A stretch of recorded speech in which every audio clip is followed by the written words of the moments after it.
Over the weekend, the conflict between Hezbollah and Israel intensified significantly. Hezbollah launched around 250 rockets and projectiles into Israel, marking one of their heaviest barrages in months. This retaliation came after deadly Israeli airstrikes in Beirut, targeting Hezbollah positions. Scene 1. The attack and response. The rockets fired by Hezbollah reached several areas in Israel, including Tel Aviv. 7 people were wounded in the attack, including a 60-year-old man in critical condition.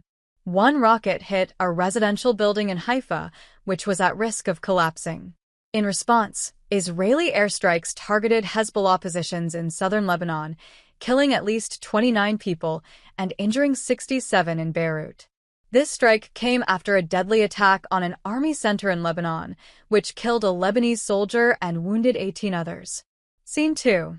The bigger picture. Since the start of this war, over 40 Lebanese soldiers have died, while Lebanon's military has mostly stayed on the sidelines. Meanwhile, Israel has suffered casualties, with about 90 soldiers and 50 civilians killed, and over 60,000 Israelis displaced. In Lebanon, the fighting has displaced about 1.2 million people, which is nearly a quarter of the country's population.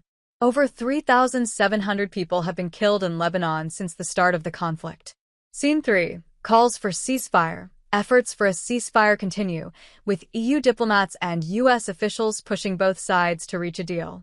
However, Israel has shown reluctance, especially with conditions surrounding international mediation. The EU is ready to assist Lebanon's military with €200 million, but Israel's refusal to accept France into the International Committee complicates matters. Scene 4. Gaza and hostage situation. Meanwhile, in Gaza, the humanitarian crisis continues.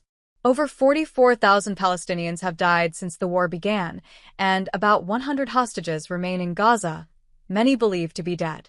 The situation in Gaza remains critical, and talks for a new ceasefire and hostage release deal have stalled. Outro. As the violence continues, the world watches closely. The push for peace remains, but for now, the conflict shows no sign of abating. Stay tuned for more updates as negotiations continue in an effort to end the violence.